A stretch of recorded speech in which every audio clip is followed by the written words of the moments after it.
مکڑی اور چھپکلی مارنے کا حکم۔ اویس مختار امریکہ سے پوچھتے ہیں، یہاں گھروں میں مکڑیاں بہت ہوتی ہیں جو جگہ جگہ جالے بنا لیتی ہیں، کیا گھر کو صاف رکھنے کے لیے مکڑیوں کو مارا جا سکتا ہے؟ ہم نے سنا ہے کہ مکڑیوں کو نہیں مارنا چاہیے کیونکہ وہ ہجرت کے موقع پر آپ صلی اللہ علیہ وسلم کی حفاظت کا ذریعہ بنی تھی۔ نیز کیا گرگٹ کو مارنا باعث ثواب ہے کیونکہ اس نے حضرت ابراہیم علیہ السلام کی آگ کو دہکانے کے لیے اس میں پھونکے ماری تھی؟ مکڑیوں کو مارنا تو جائز ہے، اس کے ناجائز ہونے کی ہمارے پاس کوئی دلیل نہیں ہے، اور ظاہر ہے گھر میں تنگ بھی کر رہی ہیں تو وہ تو شہد کی مکھیوں کو بھی مارنا جائز ہوتا ہے ایسے صورت میں کہ جب کوئی جانور تنگ کر رہا ہے آپ کو تو یہ تو گھر کی حالت خراب ہو جائے گی، گھر میں جالے بنے ہوئے تو آپ مار سکتے ہیں، ایسی صورت میں انشاءاللہ کوئی گناہ نہیں ہوگا۔ رہا یہ مسئلہ کہ گرگٹ کو مارنا، تو صحیح مسلم کی حدیث ہے کہ آپ صلی اللہ علیہ وسلم نے فرمایا کہ چھپکلی کے بارے میں کہ جب آگ جلائی جا رہی تھی ابراہیم علیہ الصلوۃ والسلام کی تو چھپکلی اس میں پھونک مار رہی تھی اور اس آگ کو بھڑکانے کی کوشش کر رہی تھی۔ اس حدیث کا مطلب کیا ہے؟ علماء نے لکھا ہے کہ یہ صرف یہ بتانے کے لیے ہے کہ چھپکلی اور اس جنس کے جتنے جانور ہیں جس میں گرگٹ بھی آتا ہے، یہ جو جنس کے جانور ہیں نا، ان میں انسان دشمنی کے سافٹ ویئر انسٹال ہوئے ہیں، یہ انسان دشمن جانور ہیں، یہاں ان کو جب موقع ملتا ہے انسان کو نقصان پہنچاتے ہیں، تو اس لیے آپ صلی اللہ علیہ وسلم نے چھپکلی کو مارنے کی ترغیب دی، اور گرگٹ کا بھی وہی حکم ہے جو چھپکلی کا ہے، اور آپ صلی اللہ علیہ وسلم نے فرمایا کہ جس نے ایک وار میں مارا اس کو 100 نیکیاں ملیں گی، اور جتنے وار کم ہوتے جائیں گے نیکی کم ہوتی چلی جائے گی۔ وجہ اس کی یہ ہے کہ جانور کو جتنی کم تکلیف دے کے موت دیں گے وہ اتنا زیادہ ثواب ہے۔ اب چھپکلی کہیں دیوار پر ہے، آپ نے ایک چپل ماری اور وہیں اس کا اسٹیکر بن گیا تو چھپکلی کو اس سے تکلیف نہیں ہوتی، سیکنڈوں میں اس کی جان نکل جاتی ہے، لیکن اگر آپ نے اس سے کھیلنا شروع کر دیا، پہلے اس کی دم کاٹی، اس کا آدھا گھنٹہ آپ نے دم کا تماشا دیکھا جیسے بچے کرتے ہیں چھپکلی اور گرگٹ کے ساتھ، پھر اس کو رسی میں گھما گھما کے مار رہے ہوتے ہیں، تو اس سے آپ کی نیکیاں کم ہوتی چلی جائیں گی، بلکہ جانور پہ ظلم کا گناہ بھی ہو سکتا ہے۔ تو اس لیے جانور کو مارنا چاہیے، ان جانوروں کو جو انسان کے لیے نقصان دہ، مگر مارنے کا وہ طریقہ اختیار کیا جائے جس میں جانور کو تکلیف کم سے کم ہو۔ دنیا کے پالتو جانور کیا جنت میں ہمارے ساتھ ہوں گے؟ جو جانور ہم دنیا میں پالتے ہیں اگر وہ فوت ہو جائیں تو کیا جنت میں وہ مل سکتے ہیں؟ محمد کاشف لاہور۔ جانوروں کے لیے فوت کا لفظ استعمال کر رہے ہیں، شکر ہے یہ نہیں کہا کہ اگر ان کا انتقال ہو جائے، بھئی جانور تو مر جاتا ہے بیچارہ، تو بس وہ مر کے ختم ہو گیا، اس کا کوئی حساب و کتاب نہیں ہے آخرت میں، نہ وہ جنت میں۔ کوئی ایسی ہمیں روایت ملتی ہے کہ وہ جنت میں آپ کے ساتھ ہوں گے؟ تو ایسی کوئی روایت نہیں ہے۔ البتہ صحیح مسلم کی ایک حدیث ہے کہ جانوروں سے اتنا حساب ہوگا کہ کسی جانور نے بے سینگ والے یعنی سینگ والے بکرے نے، جانور نے بغیر سینگ والے کو مارا ہوگا تو اللہ تعالیٰ ان دونوں کو زندہ کر کے انتقام لیں گے، ایک روایت ہے۔ تو یہ علماء بیان کرتے ہیں یہ بھی صرف دنیا کو دکھانے کے لیے کہ یعنی انصاف میں مبالغہ۔ ظاہر ہے سینگ والے جانور نے جب بغیر سینگ والے جانور کو مارا ہے تو اس کو تو جانور تو مکلف نہیں ہے شرعی احکام کا، لیکن اللہ تعالیٰ محض اپنی ایک قدرت دکھانے کے لیے کہ اتنا میں انصاف لے رہا ہوں، انصاف سے کام لے رہا ہوں کہ اس نے اپنے سینگ کا بھی اگر ناجائز فائدہ اٹھایا تھا تو اس کو بھی بدلہ ملے گا، تو اس کو مجازن حساب و کتاب سے تعبیر کیا گیا ہے۔ حقیقت میں یہ حساب نہیں ہے، اصل میں انسانوں کو دکھانے کے لیے، تو اصل حساب تو انسانوں کا ہوگا، لیکن جانوروں کو پھر اگر اتنا حساب ہوگا بھی تو مٹی کر دیا جائے گا ان کو دوبارہ ہمیشہ کے لیے، نہ ان کے لیے جنت ہے نہ جہنم ہے، نہ کوئی جزا ہے نہ سزا ہے، جو اصول یہی ہے۔ تو یہ سارے انسانوں کے لیے ہیں، لہذا جانور مر گیا تو ختم، کیونکہ جانور تو اللہ نے انسان کے لیے پیدا کیا ہے، انسان کی خدمت کے لیے، تو آپ نے پال لیا تو بس ٹھیک ہے، آپ کو اس سے فائدہ ہو گیا، تھوڑا سا مانوس ہو گئے، ٹائم گزر گیا آپ کا۔ ویسے میں جنرل نالج کے لیے ایک بات آپ سے کہتا ہوں، اچھا پہلے میں اپنی بات کمپلیٹ کر لوں۔ اگر آپ کو جنت میں جانے کے بعد دل چاہا کہ اللہ جو میں نے بلی پالی ہوئی تھی، جو میں نے بکرا پالا ہوا تھا، بڑا محبوب ہے مجھے چاہیے، تو جنت میں قرآن کہتا ہے آپ کی ہر خواہش پوری ہوگی۔ وَلَكُمْ فِيهَا مَا تَشْتَهِي أَنفُسُكُمْ، جس چیز کا دل چاہے گا وہ آپ کو ملے گی جنت میں۔ تو اس لیے اللہ کسی کو اس کا پالتو جانور جنت میں دینا چاہے تو اللہ پہ کوئی پابندی نہیں ہے۔ میں نے تو صرف ایک اصول اور ضابطے کی بات کی ہے کہ ایسی کوئی ہمارے پاس روایت نہیں ہے کہ جنت میں آپ کو یہی جانور مل جائیں گے۔ بہرحال اللہ ہر خواہش آپ کی پوری کرے گا، لیکن ویسے میں جنرل نالج کے لیے آپ کو ایک بات عرض کروں کہ جو ہمارے معاشرے میں کتے بلی پالنے کا جو رواج آ رہا ہے نا، یہ وہاں آ رہا ہے جہاں اولادیں نہیں ہو، بچے روکے جا رہے ہیں، یہ نیچرل نہیں ہے۔ انسان کی انٹرٹینمنٹ کے لیے، اس کی تفریح کے لیے، اس کی آنکھوں کی ٹھنڈک کے لیے اللہ نے اولاد کی نعمت رکھی ہے۔ یَهَبُ لِمَن يَشَاءُ إِنَاثًا وَيَهَبُ لِمَن يَشَاءُ الذُّكُورَ، جس کو چاہتا ہے بیٹے گفٹ کرتا ہے، جس کو چاہتا ہے بیٹیاں گفٹ کرتا ہے، اور جس کو چاہتا ہے دونوں گفٹ کر دیتا ہے۔ تو بچے کیوں نہیں پالتے آپ لوگ؟ میں حیران اس پر ہوتا ہوں۔ میں کہتا ہوں جس گھر میں چھوٹا بچہ ہے نا، اتنی تفریح ہے اس گھر میں، اتنی انٹرٹینمنٹ کا سامان موجود ہے کہ اس کو کتے بلی پالنے کی ضرورت ہی نہیں ہوگی۔ اور میں تھوڑا سا کھلی ڈلی زبان بھی استعمال کرتا ہوں، یعنی آپ کے ہاں جو ہے نا ہر 1-2 سال کے بعد کوئی لیٹسٹ ورژن ہونا چاہیے بچوں کا، کوئی نیا پیس آنا چاہیے مارکیٹ میں۔ وہ چھوٹا بچے کی تفریح الگ ہی ہوتی ہے۔ جو بڑے ہو جاتے ہیں نا، وہ الگ ٹائپ کی یعنی آنکھوں کی ٹھنڈک بنتے ہیں. چھوٹا بچہ جو انٹرٹینمنٹ دیتا ہے نا وہ بڑا نہیں دے سکتا. اس کا مسکرانا, اس کی حرکتیں, اس کا اچھلنا کودنا, یقین نہ آئے آپ انٹرنیٹ پہ سرچ کریں بچوں کی حرکتیں, بچوں کی کہکہے, بچوں کی مسکراہٹ, آپ کا دل باغ باغ ہو جائے گا. جبکہ وہ بچے اجنبی بچے ہوں گے جو انٹرنیٹ پہ یوٹیوب پہ آپ کو نظر آ رہے ہیں. آپ سوچیں جب آپ کے اپنے ہوں گے تو کتنا اچھا لگے گا. تو ہو کیا رہا ہے کہ بچے پیدا نہیں ہوتے ہیں تو ایک آدھ ہوتا ہے, وہ بڑا ہو جاتا ہے, پھر گھر میں سب بور ہو رہے ہیں. تو بچے کی گھر میں موجودگی یہ بہت ضروری ہے, پیرنٹس کے لیے بہت ضروری ہے. یہ والدین کے لیے, ماں کے لیے, باپ کے لیے, دونوں کی صحت کے لیے بچے کا ہونا ضروری ہے. لوگ اکثر کہتے ہیں والدین بچوں کو پالتے ہیں. میں کہتا ہوں بچے جتنا والدین کو پالتے ہیں نا, والدین اتنا بچوں کو نہیں پالتے. بچہ خود ماں باپ کو پالتا ہے. یعنی پالنے کا مطلب ان کی ذہنی تفریح کا ذریعہ بنتا ہے. ماہر نفسیات کہتے ہیں دماغی درجنوں بیماریوں کا علاج چھوٹا بچہ ہے. اتنی خوشیاں دیتا ہے چھوٹا بچہ. اور ہمارے ہاں آپ دیکھو کہ خام ایک غیر مسلموں سے آئی ایک چیز, جو نیچر سے ہٹ کر زندگی گزار رہے ہیں وہ ہمیں بھی نیچر سے ہٹا رہے ہیں. تو گھروں میں رونقیں ختم ہو گئی, ہزار گز کے بنگلے ہیں, اور دیواروں کو دیکھ کے جناب وہ میاں بیوی جو ہے نا دیوانے دیکھ کے خوش ہو رہے ہوتے ہیں. میں کہتا ہوں وہ چھوٹا گھر جو بچوں سے بھرا ہوا ہو اس میں زیادہ خوشیاں ہیں ان ہزار گز کے بنگلوں سے جس میں 2-3 افراد رہتے ہوں. میرے تو ٹریولنگ بہت ہوتی ہے, میں ہر گھر میں جاتا ہوں, یعنی ہر طرح کے لوگوں میں ملتا ہوں, ہر طرح کے گھروں میں جانا ہوتا ہے. میں دیکھتا ہوں کہ جو غریب لوگ ہیں جن کی اولادیں ہیں اور وہ زیادہ خوش ہوتے ہیں ذہنی طور پر. اللہ یہ کہ خدا نخواستہ اولادوں میں کوئی قاتلانہ لڑائیاں ہو رہی ہوں وہ تو ایک الگ بات ہے, لیکن نارمل جو حالات ہیں اس کے حساب سے بات کر رہا ہوں, وہ زیادہ خوش ہوتے ہیں. اور میں ایسے گھروں میں بھی گیا ہوں ہزار گز کے لگژری, اور وہاں جا کے دیواریں کاٹنا شروع کرتی ہیں, کھاتی ہیں دیواریں کہ کیا ہے یہ, کس کے لیے بنایا آپ نے, آپ کے تو اولاد ہی نہیں ہے. ایک آدھ بچہ ہے, اس کو اولاد تو نہیں کہتے, تو کیا ہو گیا, عقل کو ماتم کرنے کا دل کرتا ہے. جو خوشیوں کی زندگی تھی وہ گورے نے آپ سے چھین لی ہے, وہ مصنوعی خوشیاں آپ کو دے رہا ہے. دیکھو نیچر کا کوئی متبادل نہیں ہوتا.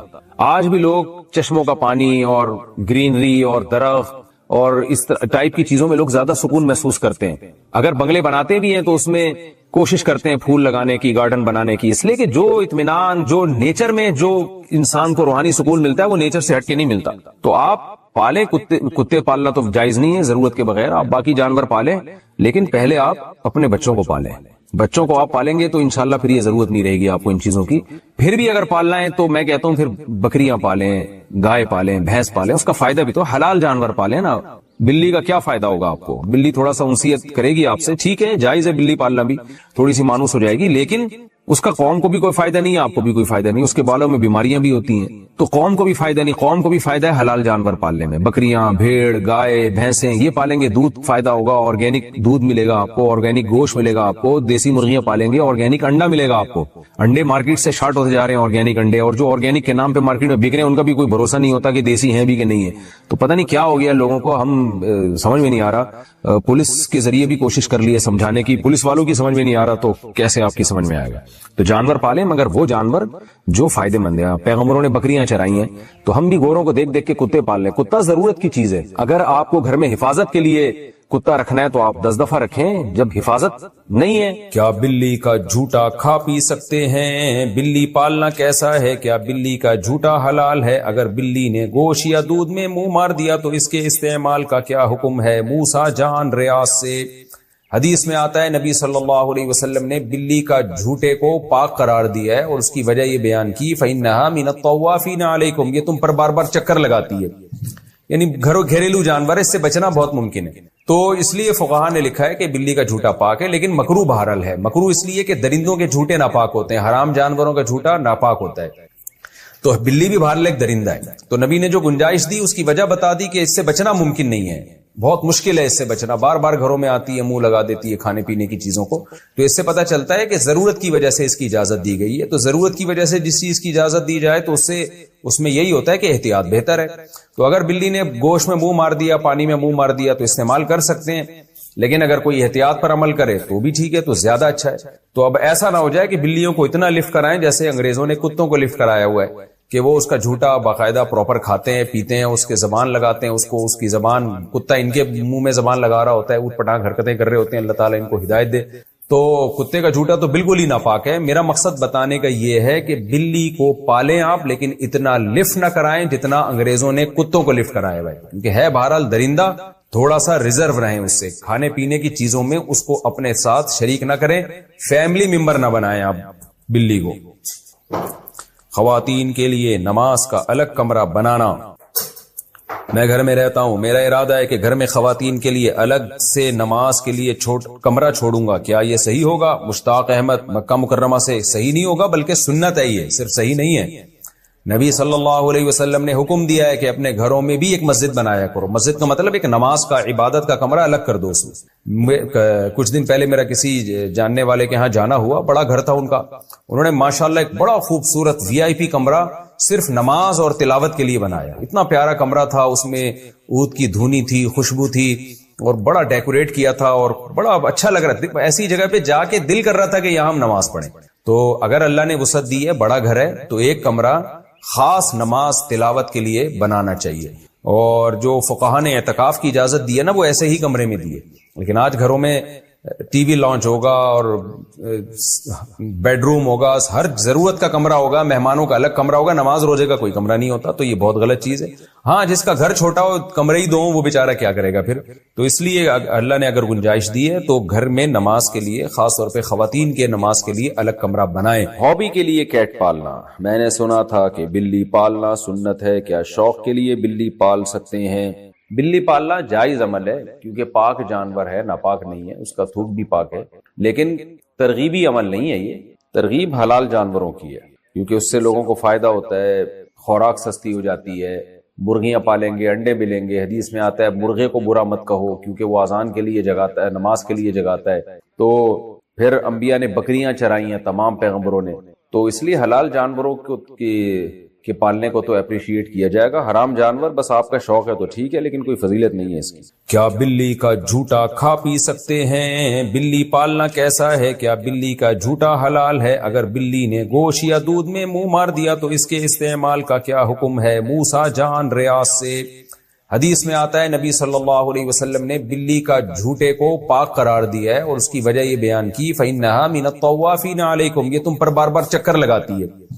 یعنی گھریلو جانور ہے, اس سے بچنا بہت ممکن ہے. تو اس لیے فقہاء نے لکھا ہے کہ بلی کا جھوٹا پاک ہے, لیکن مکروہ بہرحال ہے. مکروہ اس لیے کہ درندوں کے جھوٹے ناپاک ہوتے ہیں, حرام جانوروں کا جھوٹا ناپاک ہوتا ہے. تو بلی بھی بہرحال ایک درندہ ہے. تو نبی نے جو گنجائش دی اس کی وجہ بتا دی کہ اس سے بچنا ممکن نہیں ہے, بہت مشکل ہے اس سے بچنا. بار بار گھروں میں آتی ہے, منہ لگا دیتی ہے کھانے پینے کی چیزوں کو. تو اس سے پتہ چلتا ہے کہ ضرورت کی وجہ سے اس کی اجازت دی گئی ہے. تو ضرورت کی وجہ سے جس چیز کی اجازت دی جائے تو اس میں یہی ہوتا ہے کہ احتیاط بہتر ہے. تو اگر بلی نے گوشت میں منہ مار دیا, پانی میں منہ مار دیا, تو استعمال کر سکتے ہیں. لیکن اگر کوئی احتیاط پر عمل کرے تو بھی ٹھیک ہے, تو زیادہ اچھا ہے. تو اب ایسا نہ ہو جائے کہ بلیوں کو اتنا لفٹ کرائیں جیسے انگریزوں نے کتوں کو لفٹ کرایا ہوا ہے, کہ وہ اس کا جھوٹا باقاعدہ پراپر کھاتے ہیں, پیتے ہیں, اس کے زبان لگاتے ہیں, اس کی زبان, کتا ان کے منہ میں زبان لگا رہا ہوتا ہے, اوٹ پٹانگ حرکتیں کر رہے ہوتے ہیں. اللہ تعالیٰ ان کو ہدایت دے.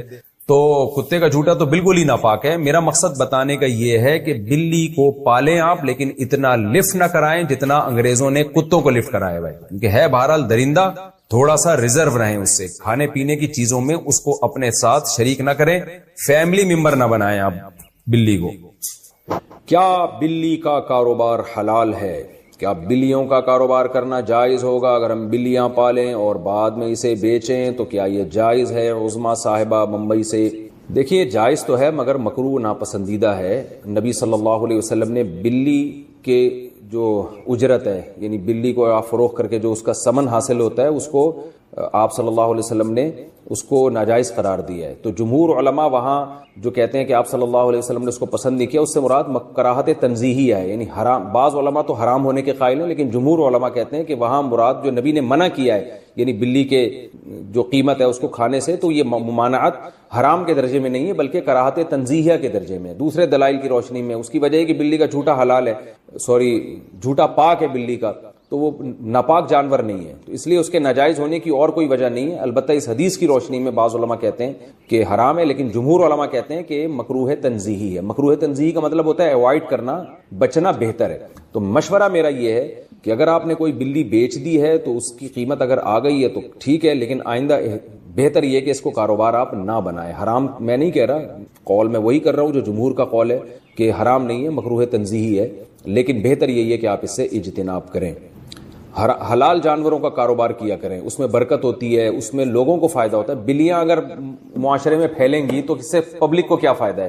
اگر گائے, بھینس, بکریاں, مرغیاں ان کا کام کریں گے, مرغیوں سے انڈے ملیں گے, بکریوں سے دودھ ملے گا, گوشت ملے گا, بکروں کے ریٹ مارکیٹ میں کم ہو جائیں گے. جب بکروں کی پیداوار بڑھے گی تو اس سے انسانیت کو فائدہ ہے اور انٹرٹینمنٹ بھی ہے. بکری بھی پل جاتی ہے, دمبے بھی پل جاتے ہیں. میرے دمبے آپ آ کے دیکھیں, 2 دمبے ایسے ٹائٹ خاندانی طریقے سے پلے ہوئے, کھا کے ماشاءاللہ مسٹنڈے بھی ہو رہے ہیں اور پل بھی گئے ہیں. بچے کھیلتے ہیں ان سے, وہ جب عصر کے بعد لے کے نکلتے ہیں چھلانگے مارتے ہیں وہ. تو اگر آپ کو تفریح کرنی ہے تو وہ دمبوں سے بھی ہو سکتی ہے, گائے سے بھی ہو سکتی ہے. گائے کا بچہ کتنا خوبصورت ہوتا ہے ایسا, اور بھینس کا بچہ ایک نمبر کا سست ہوتا ہے. میں اکثر لطیفہ سناتا ہوں نا, بھینس کا بچہ ایسے کھیلتا ہے, بس اس کا کھیل یہی ہے, کان بیٹھ کے ہلاتا رہے گا, تو اس میں بھی مزہ آتا ہے. اور گائے کا بچہ ذرا اچھل کودتا ہے, بکری کا بچہ اور اچھل کود مچاتا ہے, ایسا خوش ہوتا ہے جب آپ اس کو اس کے پنجرے سے باہر نکالیں نا, ایسی چھلانگے مارتا ہے. تو حلال جانور پالیں. یہ کتے بلی جو ہے نا, یہ مناسب نہیں ہے پالنا. یعنی کاروبار کرنا, پل جائے بلی تو ٹھیک ہے, کوئی ممانعت نہیں ہے, لیکن یہ کہ کاروبار ہی اگر کرنا ہے تو ان چیزوں کا کریں جن کے گوشت میں, جن کے انڈوں میں, جن کے دودھ میں اللہ نے برکت رکھی ہے. آپ صلی اللہ علیہ وسلم نے فرمایا, مرغے کو برا مت کہو, لا تسبوا الدیک فانه یؤذن للصلاۃ, وہ اذان کے لیے جگاتا ہے, وہ نماز کے لیے جگاتا ہے تمہیں. تو یہ برکت والے جانور ہیں, حلال جانور. یہ بھائی دولہا ہے عثمان کلیم بل کلیم اللہ دولہا تشریف. وعلیکم السلام. ماشاءاللہ. دلہن کا نام سمیہ بٹ بنت محمد جاوید بٹ. 50,000 روپے مہر. دلہن کے وکیل کون ہے بھائی؟ جناب 50,000 مہر میں آپ نے اجازت دی کہ میں سمیہ بٹ بنت محمد جاوید بٹ کا نکاح عثمان کلیم بل کلیم اللہ سے کروں, اجازت ہے؟ تشریف رکھیں. الحمدللہ نحمده ونستعینه ونستغفره ونؤمن به ونتوکل علیہ ونعوذ باللہ من شرور انفسنا ومن سیئات اعمالنا من يهده الله فلا مضل له ومن يضلله فلا هادي له ونشهد ان لا اله الا الله وحده لا شريك له ونشهد ان سيدنا وحبيبنا وشفيعنا وسندنا محمدا عبده ورسوله صلى الله تعالى عليه وعلى آله وأصحابه وبارك وسلم تسليما كثيرا كثيرا. أما بعد فأعوذ بالله من الشيطان الرجيم. بسم الله الرحمن الرحيم. يا أيها الناس اتقوا ربكم الذي خلقكم من نفس واحدة وخلق منها زوجها وبث منهما رجالا كثيرا ونساء واتقوا الله الذي تساءلون به والأرحام إن الله كان عليكم رقيبا. وقال تعالى يا أيها الذين آمنوا اتقوا الله وقولوا قولا سديدا يصلح لكم أعمالكم ويغفر لكم ذنوبكم ومن يطع الله ورسوله فقد فاز فوزا عظيما. وقال النبي صلى الله عليه وسلم النكاح من سنتي وقال فمن رغب عن سنتي فليس مني. وقال النبي صلى الله عليه وسلم تزوجوا الودود الولود فإني مباهي بكم الأمم.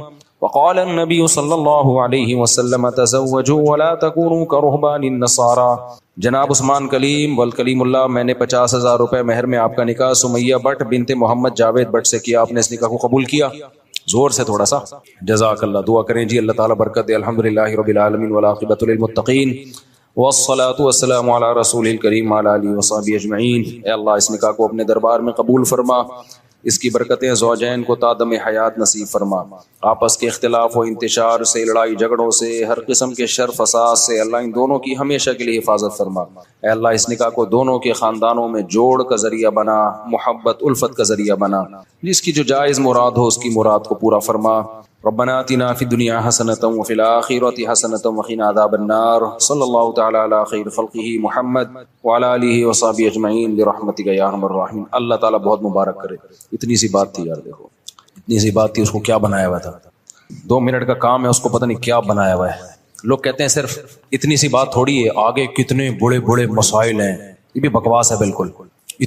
لوگ کہتے ہیں اتنی سی بات نہیں, آگے بھائی وہ بھائی شادی بچوں کا کھیل نہیں ہے بھائی, آگے ابے کچھ بھی نہیں ہے. ادھر رہ رہی تھی, وہاں بھی کھا پی رہی تھی, ٹرانسفر ہو کے کدھر آ جائے گی؟ ادھر آ جائے گی. اب اگر یہاں قحط پڑا ہوا ہے خدا نخواستہ, تو پھر تو بڑے مسئلے ہیں کہ قحط پڑا ہوا تھا, ہمیں کھانے کو نہیں مل رہا تھا, بھوکے مر رہے تھے, ایک اور آ گئی. اور اگر قحط نہیں پڑا ہوا, بارشیں ہو رہی ہیں, اتنا مل رہا ہے کہ کھا رہے ہو, تو یار ادھر سے ادھر آ گئی, اور فائدہ تمہیں کتنا ہو رہا ہے. تو اس کو بنا لو, او بھائی ایسے کر کے نا فضول باتیں کر رہے ہوتے ہیں. یہ دنیا پرست لوگ جو ہے نا, جن کے پاس دین نہیں ہے, خدا کی قسم ان کو دنیا میں عذاب ملتا ہے, آخرت تو بعد میں. ان کی دنیا عذاب میں ہوتی ہے. ہر چیز کو بہت بڑا بناتے ہیں یہ. بھائی پہلے ابا کے گھر رہ رہی تھی, تمہیں پسند تھی, تبھی تو شادی قبول خوشی سے کی ہے نا. ہاں تو خوشی سے قبول کیا ہے. تو ہم یہ تھوڑی کہہ رہے ہیں کوئی بھی کسی کو بھی قبول, جو اچھی لگ رہی ہے بھائی گرل فرینڈ نہیں بناؤ, فون پہ گپ شے نہیں مارو. اچھی لگ رہی ہے پیغام میں جو قبول ہو جائے ٹھیک ہے, نہیں ہے تو کہیں اور ٹرائی مارو. قبول ہو جائے, وہاں سے رہی تھی ادھر آ جائے گی. اب اگر تمہارے گھر میں قحط پڑا ہوا ہے مر رہے ہو بھوک سے تو بھائی پھر مسئلہ ہے کہ پہلے 4 آدمی بھوکے مر رہے تھے، ایک 5ویں آ گئی. اگر ایسا نہیں ہے یار تو 2 روٹی زیادہ پک جائے گی، کیا خیال ہے؟ وہاں بھی کھا رہی ہے، ادھر بھی کھا لے گی، ادھر ابا کا بھی تو خرچہ ہو ہی رہا تھا نا، کچھ تو تمہارا ہو جائے گا. لوگ کہتے ہیں یہ تھوڑی پھر بچے بھی تو ہوں گے بھائی، اس طرح نا لوگوں کا ایسا. اور بھائی یہ نیچرل پروسیس ہے، یہ صرف انسانوں کے بچے نہیں ہوتے، ہر مخلوق کے ہوتے ہیں. تو ان کا لائف اسٹائل کہیں بھی چینج نہیں ہوتا ذرا سا بھی. اب جیسے پرندے ہیں، گھونسلہ بناتے ہیں، انڈے بھی ہو جاتے ہیں، بچے بھی ہو جاتے ہیں، تو ان کی کوئی اسٹائل چینج نہیں ہوتا، لیونگ اسٹینڈرڈ کوئی بدلتا نہیں ہے. پہلے اپنا کھا رہے تھے، اب ذرا تھوڑی اسٹرگل کر کے بچوں کا بھی لے آتے ہیں، اور جو خدا پہلے ان کا پیٹ بھر رہا تھا بچوں کو بھی دینا شروع کر دیتا ہے. گھونسلہ بنانے کا طریقہ بھی بتا دیتا ہے ان کو، بھئی ایسے بنانا ہے. تو انسانوں کے ساتھ بھی، انسانوں پہ کم بختی کیوں آئی ہوئی ہے؟ اس لیے کہ انسان اپنی کھوپڑی کو ضرورت سے زیادہ استعمال کرتا ہے اور اللہ سے آگے نکلنے کی کوشش کرتا ہے، اس لیے برباد ہوتا ہے. تو اللہ سے آگے مت نکلو میرے بھائی، فطرت سے آگے مت نکلو. تو بچہ پیدا ہوگا تو اور خوشی کی بات ہے، پھر بھی ٹینشن کی بات نہیں ہے. چلو یار گھر میں ایک کھلونا مل رہا ہے آپ کو. گورے کتے پالتے ہیں، بندر پالتے ہیں، ان کا بھی تو خرچہ ہوتا ہے کہ نہیں ہوتا؟ کتا فری میں پلتا ہے کیا؟ بندر فری میں پلتے ہیں. جب وہ اس پہ خرچہ کر سکتے ہیں، تمہاری تو اولاد ہے بھائی، بندروں سے اچھی ہے، کتوں سے اچھی ہے یہ اولاد. یہ تمہیں انٹرٹینمنٹ کا ذریعہ ہے، اور اللہ پیدا کرتے ہی ماں کی چھاتیوں میں دودھ پیدا کر دے گا کہ تیری ٹینشن نہیں ہے، یہ میری ٹینشن ہے. اللہ کہے گا یہ ٹینشن کس کی ہے؟ یہ میری ہے. تو جس نے اتنا کیا آگے بھی کر لے گا وہ. تو اسی سوچ میں ہمارے 16 ہو گئے الحمدللہ، پھر بھی ہم خوش ہیں. 4 بیویاں ہو گئی، 16 ہو گئے. آپ کے سامنے الحمدللہ نظر آ رہا ہوں میں. ایک خاتون نے طنز کیا ہوا تھا، یہ تو خوش ہیں، آگے گھر کے حالات کیا ہے وہ تو بتا نہیں رہی ہے. ابے خاتون نے لکھا، لوگ لبرل لوگ بولتے ہیں نا بچے ہوں گے تو ٹینشن ہے، بیویاں او بھائی ایسے کر کے جیسے پتہ نہیں کیا ہو جائے گا، پروگرام تو بڑھ جائے گا. لوگ یہ سمجھ رہے ہوتے ہیں. میں 20 سال پہلے بھی یہی تقریریں اسی اسٹائل سے کرتا تھا. کوئی ٹینشن نہیں ہے، بناؤ گے تو بہت بڑی ٹینشن ہے، بناؤ گے نہیں تو کچھ بھی نہیں ہے. یہ جیسے شریعت نے کہا کرتے چلے جاؤ، لائف کو انجوائے کرو، خوشی والی زندگی ملے گی تمہیں. تھوڑی بہت ٹینشن تو وہ تو نیچر کا حصہ ہے یار. وہ تو جو کما رہے ہیں ان کو کم ہے کیا؟ ان کے تو اور الگ کے ٹائم، ان کے عشق معاش کے چلتے رہتے ہیں، پھر وہ ناکام ہوتے ہیں، وہ زیادہ ڈپریشن میں جاتے ہیں. تو میں 20 سال پہلے بھی یہی بات کرتا تھا کہ بھائی کچھ بھی نہیں ہے، نیچرل ہے. شادیاں بھی ہو گئی، بچے بھی ہو گئے، ابھی بھی آپ کے سامنے کوئی ٹینشن میں نظر آ رہا ہوں میں. اللہ بچا کے رکھے ہمیں.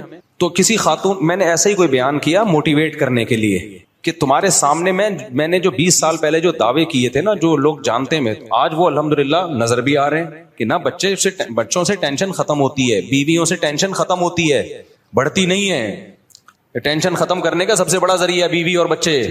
ہاں وہ سوکنوں کے آپس کے ہوتے ہیں، وہ تو ہر گھر میں تھوڑے بہت، تو جہاں بھی کوئی نعمت ملے گی تو تھوڑے بہت سائڈ افیکٹ ہوتے ہیں. کوئی بھی میڈیسن ہوتی ہے، کچھ نہ کچھ لکھا ہوتا ہے نا، سر چکرا سکتا ہے.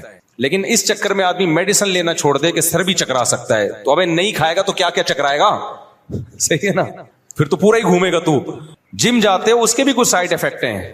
تھوڑی دیر کی تھکاوٹ ہوتی ہے، مصیبت اٹھاتا ہے انسان، لیکن اس کے فائدے کیا ہیں؟ ان ٹینشنوں سے زیادہ. جاگنگ کرتے اس کی بھی ٹینشن ہوتی ہے، بھاگنا پڑتا ہے، سانس پھولتا ہے، ہو سکتا ہے کسی دن گر جاؤ چکرا کے، لیکن فائدے رزلٹ کیا ہے؟ وہ بہت سی ٹینشنوں سے آپ کو جاگنگ روک لیتی ہے. تو ایسے ہی شادی کی کچھ ٹینشنیں ہیں، لیکن وہ ٹینشنیں آپ کو نیچرل لائف دے دیکھتی ہیں اور بڑی ٹینشنوں سے روک لیتی ہیں. ورنہ نیچرل لائف نہیں ملتی آپ کو. وہی گوروں والا حساب ہوتا ہے. کتے وتے پال کے، بندر پال کے، نیٹ پہ دیکھو کسی نے بندر پالے ہوئے، کسی نے کتے پالے ہوئے ہیں، تو کتے پال کے بھی ان پہ خرچ کر رہے ہو. تو میں نے یہ دعویٰ کیا تھا 20 سال پہلے کہ بھائی صاحب یہ نیچرل لائف ہی میں سکون ہے، اطمینان ہے، اللہ پہ توکل کرو. تو لوگ مانتے نہیں تھے. آج میں آپ کے سامنے ہوں. تو اب میں جب کہتا ہوں الحمدللہ میں تو خوش ہوں، تو نیچے لبرل انٹیاں نا، بہت انٹے بھی اور انٹیاں بھی، بہت بڑی تکلیف ہوتی ہے. وہ نیچے کمنٹس کرتے ہیں، میں پڑھتا رہتا ہوں اکثر کمنٹس. انہوں نے لکھا ہے کہ یہ تو خوش ہیں، آگے گھر میں کیا حال رکھا ہوا ہے انہوں نے، یہ تو کوئی گھر والوں سے جا کے پوچھے. دیکھو جس کے گھر میں ٹینشنیں ہوتی ہیں وہ خود بھی خوش بولو نہیں ہوتا.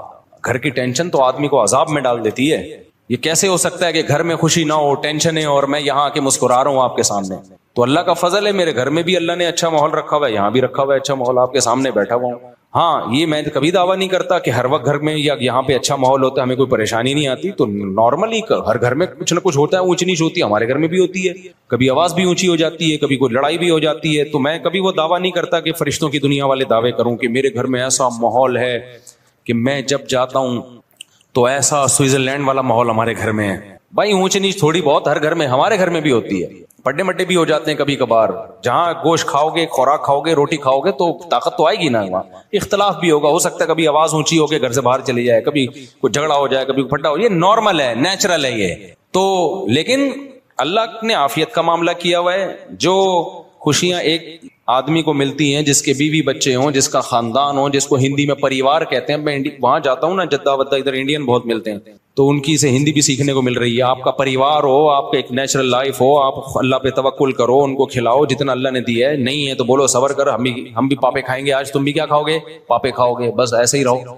تو بچے بھی انسان کے بچے بنیں گے, تو اس سے آدمی کو خوشی ملتی ہے, صحت اچھی ہوتی ہے, برائیوں سے بچتا ہے. وہ برائیوں میں وقتی خوشیاں ہیں. حقیقت زانی تو خوش رہ ہی نہیں سکتا, یہ بتا دوں میں آپ کو. جو زنا کرنے والا ہے نا, کیونکہ دیکھو اللہ نے تمہارے اندر طاقت رکھی ہے, نکاح میں نہیں آؤ گے تو کہیں اور جاؤ گے. یہ پراٹھے کہیں نہ کہیں تو پھٹیں گے جا کے, کیا خیال ہے بھائی, یہ کہیں نہ کہیں تو نکلیں گے جا کے, گند میں نکلیں گے جا کے. تو گند میں وقتی سکون ہے, حقیقت میں سکون نہیں ہے. سب سے پہلی بات, زنا کرنے والے کی گھریلو زندگی برباد ہو جاتی ہے. بار بار کہتا ہوں, اس کو بیوی سے محبت ہی نہیں رہتی.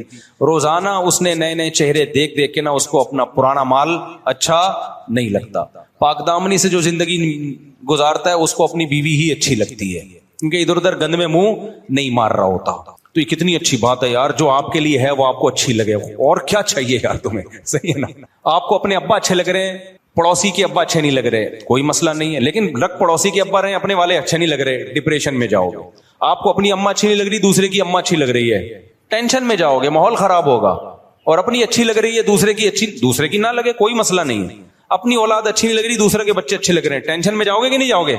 اور اپنی اگر اچھی لگ رہی ہے تو یہ بھائی اپنی ہے اور اچھی بھی لگ رہی ہے تو اور بڑی نعمت ہے. تو اسی طرح دوسروں کی بیویاں اچھی لگ رہی ہیں, اپنی لگ نہیں رہی, ڈپریشن. دوسروں کی تو دیکھ ہی نہیں رہے گا, اچھی لگنے نہ لگنے کا آپشن ہی ختم کر دیا. اپنی ہی کو دیکھ رہے ہو, وہی اچھی لگے گی, چونکہ دوسرا کوئی آپشن آپ کے پاس ہے نہیں. تو ٹینشن بڑھے گی یا ختم ہوگی, ختم ہوگی اس سے.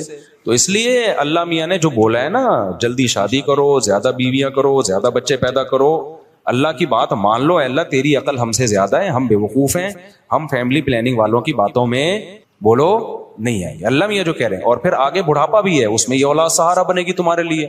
میں تمہارے سامنے لوگوں کے دکھڑے سناؤں نا, جن کے 2 بچے ہیں, پیسہ بہت ہے.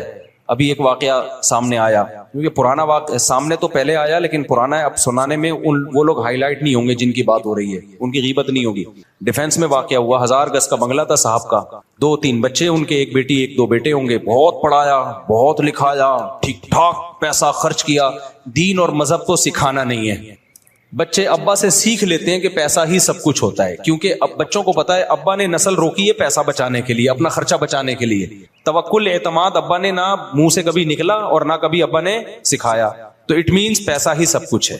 بچہ جیسی ہوش سنبھالتا ہے نا, وہ ابا سے کیا پیغام سیکھتا ہے کہ ابا مزید بہن بھائی نہیں آنے دے رہے, کیونکہ وہ چاہ رہے ہیں کہ اسٹینڈرڈ, لیونگ اسٹینڈرڈ بڑا ہائی فائی اسٹینڈرڈ ہونا چاہیے. توکل شوکل کچھ بھی نہیں ہوتا. بچوں کو مولویوں کے پاس بیٹھنے سے روکا, تبلیغ میں جانے سے روکا. بھائی اصل چیز بیٹا کچھ بن جاؤ, انسان بن جاؤ. تبلیغی جماعت میں 40 دن لگا کے رہو گے, کیا بنو گے؟ نمازی بنو گے, اس سے کیا ہوتا ہے؟ انگریز جو چاند پہ پہنچا ہے, نمازی بن کے پہنچا ہے یا تعلیم حاصل کر کے پہنچا ہے؟ بولو نا. انگریز چاند پہ پہنچا تو کیا تبلیغ میں چلا لگایا تھا اس نے جو چاند پہ پہنچا ہے؟ بیٹا وہ سائنٹسٹ بنا ہے, تو تم بھی سائنٹسٹ بنو, تم بھی انجینئر بنو. تم کہاں پہنچو گے؟ ہو سکتا ہے مریخ پہ پہنچو. تو وہ بچے ماشاءاللہ بہت کچھ پہنچتے, مریخ پہ تو نہیں لیکن امریکہ پہنچ گئے. وہ ایک پڑھ لکھ کے امریکہ چلا گیا, ایک جاپان چلا گیا, بیٹی چلی گئی پتہ نہیں کہیں یورپ میں چلی گئی. اب وہ صاحب کیا ہوا, جب ریٹائرمنٹ کی عمر آئی ہے, 60 سال کی عمر آئی ہے, اب وہ گھر میں بند ہو کے بیٹھ گئے. اب وہ بیچارے کہیں لائف کو انجوائے نہیں کر سکتے. اب تنہائی اور دیوار, جو 1000 گز کا بنگلہ ہے نا, اس کی دیواروں نے ان کو کھانا. یہ سچا واقعہ سنا رہا ہوں میں, سچے ہی سناتا ہوں, سچے کا لفظ بتا رہا ہوں تاکہ آپ کے ذہن میں اور تاکید کے ساتھ بیٹھ جائے. ایسا نہ ہو آپ بولیں اچھا اس سے پہلے جتنے سنا ہے وہ سارے جھوٹے تھے. تو اب دیواروں نے, بنگلے کی دیواروں نے کھانا بولو شروع کر دیا. میاں بیوی اکیلے, بڈھا بڈھی بیٹھے ہوئے ہیں. کوئی پھر ہم جیسوں کو دیکھتے ہیں, ہم جیسے فنڈامنٹلسٹ بنیاد پرست غریبوں کو دیکھ رہے ہوتے ہیں, یہ مولوی اتنے بچوں کو لے کے گھوم رہے ہیں, کوئی بیٹا ہے کوئی پوتا ہے, یا مولوی ٹائپ کے لوگ, اس کی بہو ہیں, اس کے داماد ہیں, اس کے نواسے ہیں, اس کے پوتے ہیں, گھر بھرا ہوا ہے. تو وہ دیکھتے ہیں کہ یار یہ تو کیا ہو گیا, کچھ بھی نہیں ہے. تو اس نے کیا کیا, جب دیواریں نا 1000 گز کے بنگلوں میں گیا ہوں, یہ بیڈ روم, یہ بیڈ روم, یہ بیڈ روم, یہ بیڈ روم, دیواریں کھا رہی ہوتی ہیں. مجھے وحشت ہونا شروع ہو جاتی ہے, ابے اتنے بڑے بڑے گھر بندہ ہی نہیں ہے, اس سے تو ہمارا چھوٹا گھر اچھا ہے. میرا گھر بڑا نہیں, آپ جائیں نا تو میرا خیال ہے 150 گز بھی نہیں ہوگا میرا گھر جو مسجد نے مجھے دیا ہوا ہے. لیکن میں جاتا ہوں, بچے فوراً ابو کرتے ہیں, باہر سے واپس آؤ ایک دم چپک جاتے ہیں, کیا لے کر آئے ہمارے لیے؟ آپ باہر سے آ رہے ہو, ہمارے لیے کیا لے کر آئے ہیں بھائی؟ بقرعید پہ اونٹ خریدنا ہے, وہ دوسرا آ کے کہہ رہا ہوتا ہے ہم نے جو ہے وہ بکرا خریدنا ہے. ہمیں تو شوق اتنا نہیں ہے, بچوں کی خاطر ہمیں بکرا منڈی جانا پڑتا ہے. تو ان کی خوشی سے انسان خوش ہوتا ہے, ان کے رونے سے انسان پریشان ہوتا ہے. تو میں کہتا ہوں یار ہمارا گھر اس سے 150-200 گز, 200 بھی نہیں ہے میرا خیال ہے, 100 گز بھی بمشکل 100 گز ہے میرا گھر. ایک فیملی والا بتا رہا ہوں میں, آپ کہوں گے چاروں کو 100 گز میں کیسے ٹھوسا ہوا ہے, یہ وضاحتی بیان دینا پڑتا ہے. ایک فیملی, اس میں میرا خیال ہے 4 بچے ہیں, 5 بچے مجھے یاد نہیں, 16 میں پلس مائنس کرنا پڑتا ہے. تو میں تو اپنا بتا رہا ہوں, میں جب جاتا ہوں حج سے میں واپس آیا تھا, بچوں نے ویلکم لکھا ہوا, پورا کمرہ سجایا ہوا, کتنا اچھا لگا یار. جب میں آ رہا ہوں بچیوں نے کیا کیا, پھول بنائے ہوئے, اور ایسا مجھے میری آنسو نکل آئے خوشی سے. یار آپ 100 لوگ آپ کا استقبال کر رہے ہو نا ایئرپورٹ پہ, مزہ نہیں آتا انسان کو. وہ اپنے بچے آپ کو عزت دے رہے ہو, گھر آؤ ابو آ گئے, اور ایسے پھول بنائے ہوئے, اتنا مزہ آیا. تو یہ جو ہمارا لبرل طبقہ ہے نا, جو کھلائیں گے کہاں سے, کمائیں گے کہاں سے, ایک ہی 2 ہی ہوں, ڈھنگ کے ہوں. یہ مولویوں کی طرح, برساتی مینڈکوں کی طرح اتنے سارے, یہ ایکچولی یہ ہمیں پسند, یہ دقیانوس اور پرانے لوگوں کا کام. 2 ہوں تمیز کے ہوں, وہ تمیز کے ہی تھے. وہ ڈیفنس میں جو ہوئے نا 3, وہ تمیز کے تھے. تمیز کی رپورٹ پیش کر رہا ہوں آپ کو. ہمارے بدتمیز ان کی رپورٹ بھی پیش کر دی, جو تمیز کے نہیں ہے نا. جب اتنے سالے ہوں گے تو 16, خود سوچو یار, کوئی تمیز کے ہو سکتے ہیں؟ لبرل لوگ بولتے ہیں 16 تمیز کے ہو ہی نہیں سکتے. پھر دوسرے گھر ہے, اس میں بچے ہیں. اللہ, مجھے تو ڈر لگتا ہے نظر بس سے, اللہ بچائے. میرا مقصد شو مارنا نہیں ہے, میرا مقصد تمہیں موٹیویٹ کرنا ہے کہ کیوں اپنی جانوں پہ ظلم کر رہے ہو نسل کو روک کے. مجھے تمہیں موٹیویٹ کرنے سے کیا مل رہا ہے, 5 روپے بھی نہیں مل رہے. میں تمہیں بتا رہا ہوں کہ جب فیملی پلاننگ والے اور یہودی اور یہ لبرل لوگ تمہیں غلط گمراہی کے راستے پہ لے کے جا رہے ہیں, تو میرا فرض بنتا ہے کہ میں تمہیں ہدایت کا اور قرآن و سنت کا راستہ بتاؤں. میں برباد مت کرو اپنی نسلوں کو, اپنے بڑھاپے کو بے رونق. بڑھاپا کیا, جوانی بھی بے رونق ہوتی ہے. تو دوسرے گھر میں جا رہے ہیں, وہ کہہ رہے ہیں ابو ہم لوگ کے گھر میں آ رہے ہیں. ابو کہاں آ رہے ہیں؟ ہم لوگ کے گھر میں آ رہے ہیں. ٹھیک ہے, ان کو اس پہ خوشی, ابو ہم لوگوں کے گھر میں آ رہے ہیں. وہ پکڑ لیتے ہیں, ابو اب یہاں بیٹھو آپ. ایک ہی ہوگی, اب زیادہ شادیوں میں آتا ہے. خیر, تو وہ کیا ہوا کہ جی دیواریں کھا رہی ہیں. جیسے میں تو دیکھتا ہوں 1000 گز کے بندہ ہی نہیں ہے یار اس میں. کیا فائدہ اتنا بڑا گھر بنانے کا یار, اس سے تو ہمارے چھوٹا گھر اللہ کا شکر ہے بہت اچھا ہے. تو اب کیا ہوا کہ جی وہ بزرگ نے جو ہے نا, جب 60 سال کے ہو گئے اور دیواروں نے ان کو کھانا شروع کیا, تو کتے کا آپشن ابھی ہمارے ہاں اتنا, کتے کا کلچر اتنا پھیلا نہیں. انگریز تو وہ اولاد کو فون کر کے بلاتا ہی نہیں ہے کہ میری تنہائی دور کرو, وہ ڈائریکٹ بازار سے کوئی اچھا سا کتا خرید کے لے آتا ہے, یا پہلے سے پالا ہوا ہوگا اس کو. وہ چونکہ مسلمان تھے, انہوں نے کہا جب میرے پاس 3 بچے ہیں تو میں کتا کیوں پالوں. تو انہوں نے اپنے بچوں کو فون کیا, بیٹا میں اب تنہائی کے ٹائم گزار رہا ہوں, میں چاہتا ہوں تم لوگ پاکستان سیٹل ہو جاؤ. میرے بیٹے بیٹیاں بہویں داماد, تم بیٹے ہو تو شاید تمہاری شادیاں ہوں گی, بچے ہیں تمہارے, تم لوگ بہوؤں کے ساتھ ادھر آ جاؤ. یار مجھ سے نہیں رہا جا رہا. بیٹوں نے کہا ابا پاکستان کے حالات دیکھیں, کائنڈلی آپ ایسا مت کریں. اصل کیا ہے, ترقی اکنامکلی انسان کو کیا ہونا. آپ نے تو اپنی جوانی گزار لی, ہم آپ کے پاس آ جائیں اور اپنا فیوچر ہم کیا کر دیں, تباہ کر دیں. آپ کہہ سکتے ہیں ان کو چاہیے تھا ابا کو وہاں بلا لیتے. ابا نہیں جانا چاہتے. جس نے زندگی گزاری ہو بڑھاپے میں, تو وہ وہیں اسی جگہ سے محبت کرتا ہے نا. بہت مشکل ہوتا ہے, یہ تو جوانوں کے کام ہے. انہوں نے کہا میں نہیں جا سکتا یہاں سے. ان کو پتا تھا وہاں جاؤں گا میرا پتہ نہیں بچے پوچھیں گے بھی کہ نہیں پوچھیں گے. یہاں تو کم از کم اپنا گھر تو ہے. بیٹی کو بھی بلایا, بیٹے کو بھی کوشش کی, کوئی بھی نہیں آیا. یہ جو واقعہ سنا ہے چوکیدار نے سنایا ہے. چوکیدار نے دیکھا یار یہ بوڑھا آدمی, وہ بیچارہ گاؤں دیہات کا آدمی, اس نے کہا یار ہم نمک حرامی نہیں کرتے, میں نے 10 سال اس کی چوکیداری کی ہے. وہ غریب آدمی تھا لیکن غیرت مند تھا, تو میرا فرض بنتا ہے میں اس بوڑھے کی کیا کروں, خدمت. اس کی میں نے ملازمت کی ہے, کہتے ہیں اس کا نمک کھایا ہے. اس نے اس بوڑھے کی خدمت کی, ایک انسانیت کے ناطے اس کے ساتھ بیٹھ جاتا کہ یار میرا سیٹ ہے. بہرحال کوئی لالچ نہیں تھی اس کی نظر میں, بیٹھ کے گپ شپ لگا لیتا, کوئی خدمت کر لیتا, کہیں ہسپتال لے جانا ہے, یہ کرنا ہے, وہ کرنا ہے. تو اس ڈیفینس کے اس سیٹ کو خیال آیا کہ یار میری اولاد سے تو یہ چوکیدار بولو زیادہ اچھا. اس نے غیرت والا کام کیا. وہ اس چوکیدار جس کی میرا خیال ہے 30,000 بمشکل تنخواہ ہوگی, پورا 1000 گز کا بنگلہ, ساری پراپرٹیاں مکمل اس کے نام کر کے ہینڈ اوور کر دی کہ ان بے غیرتوں کو جن کو میں بلا رہا ہوں کہ میری تنہائی دور کرنے کے لیے یہاں آ جاؤ, ان کو میرا بڑھاپے پہ مجھ پہ ترس. یہ نہیں دیکھ رہے کہ آج ہم اپنے پاؤں پہ کھڑے ہیں تو کس کی وجہ سے کھڑے ہیں, باپ کی وجہ سے کھڑے ہیں, اس سے تو یہ چوکیدار اچھا ہے. تو کہہ رہے اس نے, اس چوکیدار نے خدمت کی, پوری کروڑوں کی جائیداد کس کو دے دی, دے کے ہینڈ اوور بھی کر دی, تیری ہے یہ. ابا کی بلا کے ڈیتھ ہو گئی, آ گئے تینوں ماشاءاللہ. بہت نیک تھے, چاند پہ قدم رکھنے کی پلاننگ تھی ان کی, تو چاند پہ پھر غربت میں تو نہیں جاتا نا آدمی, فوراً آ گئے اور آتے ہی کہا کہ بھئی یہ بنگلہ تھا ابا کا, فلاں چوکیدار نے کہا آپ کا کچھ بھی نہیں ہے, کیس ویس ہوا, سارے ڈاکومنٹ اس کے نام تھے. آج وہ چوکیدار لائف کو کیا کر رہا ہے, انجوائے. ایسا ہی کرنا چاہیے ان کمبختوں کے ساتھ. مجھے بڑی خوشی ہوئی, سمجھتے ہو کہ نہیں سمجھتے, لیکن میں آپ کو کہہ رہا ہوں کہ پہلے عبرت حاصل کر لو. کیا خیال ہے؟ میں نہیں کہہ رہا اپنے بچوں کو پڑھائیں نہیں, بھائی نسل مت روکو, اللہ پہ توکل کرو, کھلائے گا. ہمارے بچے بھی تو پڑھ رہے ہیں نا, سارے بچے پڑھ رہے ہیں الحمدللہ, حفظ بھی کر لیا اور اسکول بھی جا رہے ہیں. جب اسکول کے پیسے نہیں تھے تو نہیں بھیج رہا تھا, میں نے کہا گھر میں ٹیوشن پڑھیں گے. جب پیسے اسکول کا کچھ انتظام ہو گیا, میں نے کہا چلو اب چلے جائیں گے. اور میٹرک کے بعد ارادہ ہے کسی کو جامعۃ الرشید میں داخل, جو وسائل ہوں گے تو کر لیں گے, نہیں ہوں گے تو کوئی بات نہیں. بھائی نہیں آ رہی میرا خیال ہے بات سمجھ میں, تو ہم کیوں, اللہ کا جو حکم ہے ہم اس کو فالو کریں گے. تو ٹینشن لینے کا ہے ہی نہیں ہے. نہیں, اللہ میاں کہہ رہے ٹینشن لینے کا نہیں ہے, تو پھر کس لینے کا کیوں ہے پھر ٹینشن؟ ٹینشن جو اللہ کی طرف سے آئے وہ لیا کرو بھائی. اب اللہ کی طرف سے, اللہ ہم سب کو آزمائشوں سے بچائے. بعض جیسے مولانا طارق صاحب کا بیٹا بیچارہ جوانی میں چلا گیا, اب یہ ٹینشن کس کی طرف سے ہے؟ اللہ کی طرف سے. اس میں وہ بیچارے غمزدہ ہو گئے, پھر بھی زبان سے وہ ناشکری کی بات نہیں کر رہے. یہ بھائیت, یہ اس طرح کی ٹینشنیں ہر ایک کو آتی ہیں, لیکن یہ تھوڑی جو دیندار ہوتے ہیں وہ جلدی اس ٹینشن سے نکل آتے ہیں. اللہ پہ سوچ کے, توکل کر کے, صبر کر کے. بے دین آدمی اس میں مر جاتا ہے. تو ایک تو حادثات کی یا اس طرح کی وہ تو سب کے ساتھ ہو سکتی ہیں, اللہ ہم سب کو بچا کے رکھے. لیکن زیادہ تر ٹینشنیں ہم نے اپنے اوپر خود مسلط کی ہوئی ہے.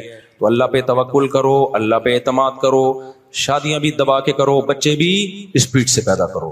ہاں, پھر ان کی تربیت کی فکر بھی کرو, خالی ایکسیلیٹر پہ پاؤں مت رکھو. تربیت کا مطلب یہ ہے کہ ان کے برے ماحول میں نہ بیٹھنے دو. یہ جو چور ڈاکو نکلتے ہیں نا بچے, یہ وہ نہیں ہوتے جو 2-10 بچے تھے تو سنبھل نہیں رہے تھے. یہ وہ بچے ہوتے ہیں کہ 2 ہوتے ہیں تو بھی سنبھالنے کی فکر ہی نہیں ہوتی, تو چرسیوں میں بیٹھ رہے ہیں, ڈاکوؤں میں گھوم رہے ہیں, تو پھر تو ایک بچہ بھی ہوگا وہ بھی بگڑے گا. تو زیادہ ہوں گے تو آپس میں کھیلنے دو, ان کو ادھر ادھر تعلق نہ رکھنے دو, اس نظر رکھو. تو اللہ سے امید ہے انشاءاللہ اچھے نکلیں گے. پھر بھی نہ نکلیں تو بھائی نوح علیہ السلام اپنے بیٹے کو نہیں ٹھیک کر سکے, تو ہم اور آپ کہاں سے کر سکتے ہیں؟ کچھ چیزیں اللہ کی طرف سے ہوتی ہیں, وہ ہمارے اختیار میں نہیں ہوتی. تو اس لیے اللہ پہ جو توکل کرے گا خوش رہے گا, جو توکل نہیں کرے گا تو وہ برباد ہو جائے گا اور تنہائی کاٹے گی اس کو. مفتی صاحب وہ کوئی لوگ کون لوگ قیامت کا زلزلہ میں قیامت کی ہونا کیوں, لمبا سا جواب ہے پھر بتاؤں گا. مفتی صاحب اس سوال کا جواب برائے مہربانی پورا دیں تاکہ آخرت کی تیاری کر سکوں. اللہ قیامت میں اہل ایمان سے کیا سوالات کریں گے؟ بھائی ہر سوال ہوگا. نمازوں کا سوال, کسی نے قتل کیا اس کے بارے میں سوال, چوری کے بارے میں, یہ تو آپ نے پوری زندگی پوچھ لی. جن چیزوں کو اللہ نے حرام قرار دیا ہے ان کا سوال, اور جن چیزوں کو لازمی قرار دیا ہے ان کا سوال ہوگا. اگر سود پر قرضہ لیا جائے اور اس میں کچھ رقم یہ کیا لکھا ہوا ہے, صدقہ کر دی جائے. نہیں بھائی, سود پہ جو قرضہ لیا ہے نا آپ نے, وہ رقم حرام نہیں ہوتی. حرام وہ رقم ہوتی ہے جو آپ سود بینک کو دیں گے. تو اگر سود پہ قرضہ لیا تو پوری حلال رقم ہے. گناہ ہوگا کہ سود پہ قرضہ لیا کیوں, یہ عمل گناہ ہوگا. تو اس کی تلافی ہے کہ توبہ کرے اور آئندہ یہ حرکت نہ کرے. باقی وہ رقم حرام نہیں ہوتی, اس سے جو کاروبار ہوگا وہ جائز ہوگا. لیکن توبہ کرے کہ میں نے, کیونکہ حدیث میں آتا ہے جو سودی قرضہ لیتا ہے اس پہ بھی لعنت. تو حرام وہ رقم ہوگی جو آپ اضافی بینک کو دیں گے. بینک کے لیے اس پر لازم ہے کہ وہ اپنے پروفٹ میں شامل نہ کرے, بغیر ثواب کی نیت کے صدقہ کر دے. بینک اتنا نیک ہوتا تو بینک کیوں ہوتا. مفتی صاحب وراثت کے متعلق بیان فرمائے. ہمارے ماموں نے امی کو ان کا حصہ نہیں دیا, 25 سال سے زیادہ کا عرصہ ہو گیا ہے. ہم 25 سال سے کرائے کے گھر میں رہ رہے ہیں. گزشتہ دنوں میں نے حصے کا ذکر کیا. ماموں کو بتائیں جو کھا رہے ہیں نا, آگ کے انگارے کھا رہے ہیں. قرآن نے بہت تاکید سے خاص طور پہ عورت کے وراثت کا حصے کا تذکرہ کیا ہے. لا یحل لکم ان ترثوا النساء کرہا, ایمان والو تمہارے لیے حلال نہیں ہے کہ عورت کا مال تم کھا جاؤ. تو اس کو اللہ نے الگ سے بیان کیا ہے. تو یہ آگ کے انگارے ہیں جو آپ اگر بہن کو وراثت نہیں دے رہے تو یوں سمجھو کہ آگ کے انگارے کھا رہے ہو. مفتی صاحب میرا نام وسیم ہے اور میں اپنے چھوٹے بھائیوں کو لے کر آیا ہوں. آپ سے ملاقات کی خواہش مند, آج نہیں ہو سکتی, میری طبیعت خراب ہے. مفتی صاحب ایزی پیسہ میں, ایزی کیش لون میں 10,000 روپے کا لون ملتا ہے جو کہ دکان سے پیسے نکلوا سکتے ہیں, لیکن 2 مہینے میں لون واپس کرنا ہوتا ہے اور اس میں ہر ہفتے چارجز لگتے ہیں 500 روپے. کیا بھائی جان لون ملتا نہیں ہے کبھی بھی. ایزی پیسہ والا 5 روپے بھی لون نہیں دے گا آپ کو. لون کا نام اس کا لون کا ہے, وہ لون نہیں ہوتا. وہ یہ ہوتا ہے کہ آپ نے کے پاس پیسے نہیں ہیں, آپ نے ایک پیکج لے لیا کہ ہمیں 100 کالز کے یونٹ کچھ دے دو ہمیں, جو 500 روپے میں آتے ہیں. تو وہ 500 روپے میں جتنے یونٹ بنتے ہیں نا, وہ آپ کو چارجز زیادہ لگا کے 300 وہ اتنے دیتے ہیں جتنے 300 میں آتے ہیں. اس کو وہ لون کے لفظ سے تعبیر کرتے ہیں. تو وہ لون نہیں ہوتا. پیسے تھوڑی لے رہے ہو آپ ایزی پیسے والوں سے, نہیں یہ بات سمجھ، اس کو لون کہتے ہیں، حقیقت میں وہ لون نہیں ہوتا، وہ ایسے ہے کہ کیش پہ کسی چیز کی قیمت زیادہ ہوتی ہے اور کریڈٹ پہ کس چیز کی قیمت زیادہ ہوتی ہے، کیش پہ کم ہوتی ہے. وہ کہتے ہیں ایڈوانس میں آپ اگر کالز کے یونٹ ہم سے خریدنا چاہتے ہو تو ہم مہنگے دیں گے، اور اگر کیش میں دینا چاہتے ہو تو یونٹ ہم آپ کو سستے دیں گے. تو کتنے مہنگے دیں گے؟ تو ان کی تعبیر وہ یوں کرتے ہیں کہ 300 کی کالیں آپ کو جو مل رہی ہیں وہ اتنی 500 کی کالیں آپ کو جو مل رہی ہیں وہ اتنے کی مل رہی ہیں جتنی 300 میں نارملی ملتے. تو وہ کہتے ہیں ہم نے آپ کو 300 کا لون دے دیا یا 500 کا لون دے دیا. تو وہ لون نہیں ہے. ہاں آپ جو ایزی پیسہ میں اکاؤنٹ کھلواتے ہیں اور پیسے جمع کراتے ہیں، اس پیسوں پہ آپ کو اگر کوئی الگ سے پیسہ ملتا ہے یا کالز کی سہولت ملتی ہے تو وہ سود ہے، کیونکہ وہ پورے پیسے آپ بعد میں واپس لے لیتے ہو. تو اس قرض پہ آپ نے کیا کیا؟ ایک اضافی فائدہ حاصل کیا، وہ پھر سود میں آتا ہے. السلام علیکم مفتی صاحب، موبائل یا کال فون کا انشورنس کرانا کیسا ہے؟ جائز نہیں ہے. اپنے اختیار سے انشورنس کروانا جائز نہیں ہے. جہاں گورنمنٹ کا لا ہو تو وہاں آپ کی مجبوری ہے. پھر ٹھیک ہے جلدی سے. میرا 8 بچے، میرا گھر کرائے، بھائی پیسے نہیں مانگا کرو. مفتی صاحب دور میں پیدا ہوئے ہیں، یہاں پر میں دل سے دعا کرتا ہوں اللہ آپ کے مالی وسائل دور کر، مالی وسائل پیدا کرے. ہر جگہ فتنہ اور آزمائش ہے، دین پہ چلنا مشکل ہوتا ہے. تبلیغ جماعت میں ٹائم لگاؤ. تبلیغ جماعت میں جب تک ایک قربانی نہیں دو گے نا، گھر سے نکل کے ماحول چینج نہیں کرو گے، اس وقت تک انسان کا بچہ بننا بڑا مشکل ہے. اللہ پاک نے فرمایا کہ ہم اپنی نبی کے دل پر قرآن اتارا تو پھر حضرت جبریل کے آنے کی کیا ضرورت تھی؟ تو جبریل ہی وہی لے کر آئے، نبی کے دل پہ اتارا. اللہ نے یہ تو نہیں کہا کہ میں نے ڈائریکٹ اتارا ہے، اللہ نے کہا جبریل کے ذریعے میں نے دل پہ اتار دیا. تو جبریل کے دل پہ آنا کیا آپ اس میں کیا اشکال ہے؟ آپ کہاں لانا چاہتے تھے جبریل علیہ السلام کو؟ ایک اشکال ہے، اگر ہمارے نبی صلی اللہ علیہ وسلم کی ایک سے زیادہ یعنی 4 بیٹیاں تھیں تو پھر فضائل اور تاریخ میں صرف فاطمہ ان کی اولاد کا ذکر کیوں ہے؟ یہ بالکل غلط ہے. ساری تاریخی کتابوں میں نبی کی 4 بیٹیوں کا تذکرہ ہے. خود شیعہ لوگوں کی اپنی کتابوں میں نبی کی 4 بیٹیوں کا تذکرہ ہے. ویسے بھی قرآن کے الفاظ دیکھو، یا ایھا النبی قل لازواجک و بناتک، سورہ حجاب میں اے نبی اپنی بیویوں سے بھی کہتے ہیں اور اپنی بیٹیوں سے بھی کہتے ہیں. تو اگر ایک بیٹی ہوتی تو اللہ بیٹیوں کا لفظ استعمال کرتا، اور پیچھے ازواجکا کے لفظ میں بتایا کہ جیسے بیویوں سے نبی کی بیویاں مراد ہے تو بیٹیوں سے بھی نبی کی بیٹیاں. اب کوئی کہہ سکتا ہے امت کی بیٹیاں مراد ہیں، تو امت کی بیٹیوں کا آگے الگ سے تذکرہ کیا اللہ نے. قل لازواجک و بناتک و نساء المؤمنین، اور مسلمان عورتوں سے بھی کہتے ہیں. اتنی واضح آیت کے بعد بھی کوئی کہے کہ نبی کی ایک بیٹی ہے تو یہ تو قرآن کی آیت کا منکر ہو گیا سیدھا سیدھا. پورا سوال پڑھیں. مفتی صاحب علماء کہتے ہیں کہ پینٹ شرٹ پہننا جائز ہے، لیکن بہتر نہیں. سوال یہ کہ ہم 24 گھنٹے جو چیزیں استعمال کرتے ہیں، سواری کرتے ہیں، موبائل کرتے ہیں، بھائی جو چیزیں ہم استعمال کرتے ہیں ان کا کلچر سے تعلق نہیں ہے، ضرورت سے تعلق ہے. لباس کا تعلق ہوتا ہے کلچر سے، کلچر سے تعلق ہے. تو کلچر میں غیروں کے کلچر کو اپنے کلچر پہ ترجیح دینا بعض صورتوں میں ناجائز ہے، بعض صورتوں میں خلاف ہے. ہم پینٹ شرٹ کو حرام نہیں کہتے، ہم کہتے ہیں افضل یہ کہ اپنے لباس کو پہنو. اس کا کلچر، موبائل کا کلچر سے تعلق تھوڑی ہے، اس کا تو ضرور سے تعلق ہے. آپ سے سوال پوچھنے کا خواہش مند ہوں. میرے ایک دوست ہے جس کا انتقال ہو چکا ہے، وہ ایک ہفتے سے میرے خواب میں نظر آتا ہے. اس کی تعبیر میں جاننا چاہوں. بھائی آنے دو، کچھ نہیں ہوتا میرے بھائی، میں خوابوں کی تعبیریں نہیں بتاتا. ایک ہفتے سے انتقال ہو گیا، آنے دو خواب میں. دعا کرو اس کے لیے، اللہ تعالیٰ مغفرت کرے، اس کے درجات بلند کرے.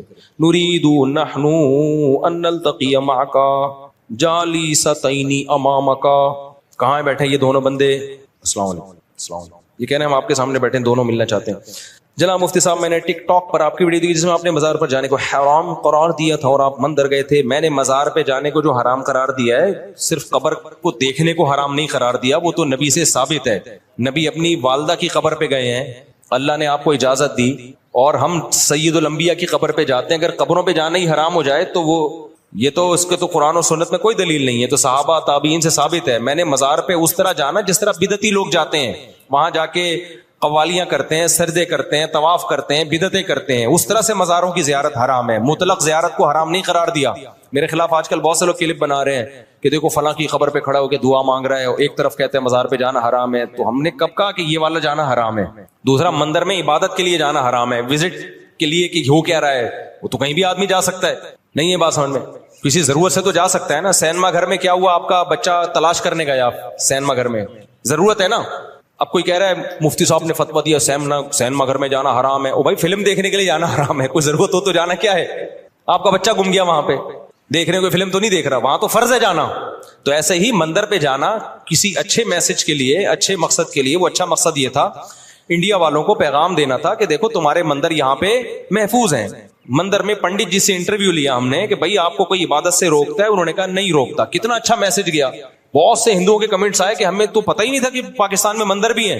تو اس میسج دینے کے لیے تاکہ وہاں مسلمانوں پہ ظلم نہ ہو، وہاں بھی مسجدوں کی حفاظت ہو، اس میسج کو دینے کے لیے جانا تو فرض ہے. میں سمجھتا ہوں ہاں وہاں جا کے میں نے کسی بت کے سامنے جھکاؤں عبادت کی ہو تو پھر آپ بتاؤ.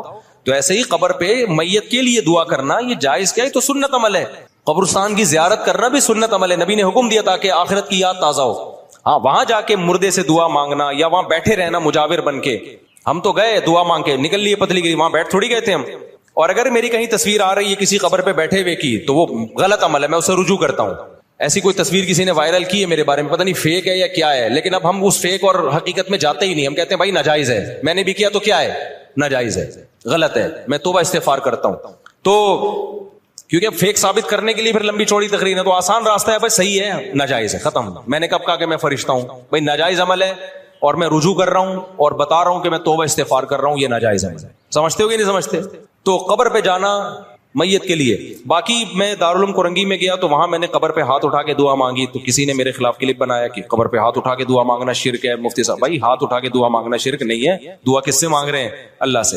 ہاں شرک کا ذریعہ بن سکتی ہے یہ چیز کہ کوئی لوگ یہ نہ سمجھے کہ قبر والے سے دعا مانگ رہے ہیں, تو جہاں یہ خطرہ ہوگا وہاں جائز نہیں ہے. تو وہاں تو کوئی خطرہ نہیں تھا. دارالعلوم کرنگی کے سارے علماء توحید پرست ہیں, کوئی بھی قبر سے ہاتھ اٹھا, کوئی بھی صاحب قبر سے مانگنے کو جائز نہیں سمجھتا, تو وہاں کوئی خطرہ نہیں تھا. اس لیے میں نے اللہ سے دعا مانگی ہے, میت سے دعا نہیں مانگی. ہمارا یہ عقیدہ ہے کہ میت کچھ بھی نہیں کر سکتی, مرنے کے بعد کوئی کسی کے پاس کوئی اختیارات نہیں ہے. لیکن پھر بھی جہاں خطرہ ہو تو وہاں ہاتھ نہیں اٹھانے چاہیے قبر پہ جا کے, وہاں پھر بغیر ہاتھ اٹھائے دعا مانگے. تو میرے بھائی جلدی سے, کیا بغیر بلائے شادی میں جانا جائز ہے؟ حرام ہے بھائی. شادی میں جا کے پھوڑ پھاڑ کے آ رہے ہوتے ہیں بغیر بلائے. لڑکے والے پکڑتے ہیں تو کہتے ہیں ہم لڑکی والوں کی طرف سے ہیں, لڑکی والے پکڑتے ہیں ہم کہتے ہیں لڑکے والوں کی طرف سے آئے. یہ بہت ہو رہا ہے. یہ 25-30 سال پہلے ہوا کرتا تھا, تو اب تو آپ کو پتا ہے دیانتداری کا ریشو بہت بڑھ گیا. ہمارے کچھ دوست تھے 3 پیس سوٹ ٹائی میں نا, تاکہ لگے کہ باقی شادی میں آئے ہیں. یہ سخی حسن پہ نہیں بہت سارے ہال بنے ہوئے, باقاعدہ بس میں 1 گھنٹے کا سفر کر کے آتے تھے اور گھس جاتے تھے. باقاعدہ بھوڑ بھاڑ کے آتے تھے, وہ روزانہ ان کا یہ کام تھا. لڑکی والے پوچھتے تو کہتے ہیں ہم لڑکے والوں کی طرف سے, لڑکے والے پوچھتے تو کہتے ہیں ہم لڑکی والوں کی. اب کون وہاں انکوائری کرتا ہے بیٹھ کے؟ اب لڑکے والے کہہ رہے ہیں ہماری طرف سے تو نہیں ہو, ہمیں تو نہیں پتا, تو کہتے ہیں میں ان کے چاچے کے ماموں کی خالہ کے پھپھو کا تایا ہوں, تو کچھ بھی بنا لو. اور پھر وہ موقع ایسا ہوتا ہے وہاں تھوڑی مار دھاڑ ہوتی ہے. اب ایسا نہ وہ لوگ یہ شروع کرتے کہ یار یہ تو آپشن ہمیں پتہ ہی نہیں تھا. تو یہ حرام ہے بھائی, ناجائز ہے. مفتی صاحب مکہ میں ہم نماز کے بعد جنازہ ہوتا ہے تو مرد تو پڑھتے ہیں, ساتھ میں عورتیں بھی پڑھتی ہیں, کیا درست ہے؟ پڑھنا چاہیے عورتوں کو بھی بھائی. مفتی صاحب میں کئی مہینوں سے آپ کا بیان سننے آ رہا ہوں, مسجد کے سامنے مشغول گندا پانی جمع ہے, مستقل گندا پانی بے خیال ہے. مسجد کے نمازیوں کی انتظامی کہاں سوئی ہوئی ہے؟ کم از کم مسجد کے سامنے کو تو صاف رکھنا چاہیے. انتظامی کی ذمہ داری آج تو حد ہو گئی. مسجد کے سامنے سروس روڈ پر بھی گندا پانی بہ رہا ہے, مسجد سے نکل رہا ہے. بھائی گٹر ابل رہے ہیں, مسجد والے گٹر صاف, میں اپنے خرچے پہ گٹروں کو میں نے صاف کروایا ہے, تو اب کب تک کرائیں؟ پھر بھی ابلنا شروع ہو جاتے ہیں, تو اب کیا کرے آدمی؟ یہ تو گورنمنٹ کا کام ہے نا. بہرحال میں نے مسجد والوں کو انتظامیہ کو بتا دوں گا, تاکہ اگر کوئی غفلت ان کی طرف سے ہو رہی ہے تو توجہ لیں. اور بھائی مفتی صاحب محمد بلال پتہ نہیں کیا لکھا بھائی, جن کو نیو کراچی گودرا کالونی میں 4 دن پہلے ٹارگٹ کلنگ کا نشانہ بنایا گیا, ان کو 2 گولیاں لگی ہیں. کل سے الحمدللہ وہ ہوش میں آ گئے ہیں, لیکن ڈاکٹرز نے کہا ہے ان کو بہت زیادہ دعاؤں کی ضرورت ہے. دل سے دعا ہے بھائی, اللہ تعالیٰ شفا عطا فرمائے. مسجد میں جا کر دعا, کیا لکھا ہے؟ سجدے میں جا کر دعا مانگنا جائز عمل ہے, لیکن عربی میں مانگے جو حدیث قرآن و سنت میں دعائیں. جائز کیا سنت ہے. مفتی صاحب کیا حساب کتاب مسلمانوں سے ہی ہوگا, غیر مسلموں سے بھی ہوگا؟ غیر مسلم تو کافر کیا ہوگا, سب سے ہوگا. غیر مسلموں سے بھی اللہ اپنی نعمتیں بتا کے پوچھے گا کہ تم توحید پر ایمان کیوں نہیں لے کر آئے, پھر عقیدہ توحید کو اختیار کر کے تم نے نمازوں کو قائم کیوں نہیں کیا. سارے سوال غیر مسلم سے بھی ہوں گے. فرمائیے جی. بس ختم ہو گئی پرچیاں, اب آپ سوال کچھ ہو گئے نا ساری.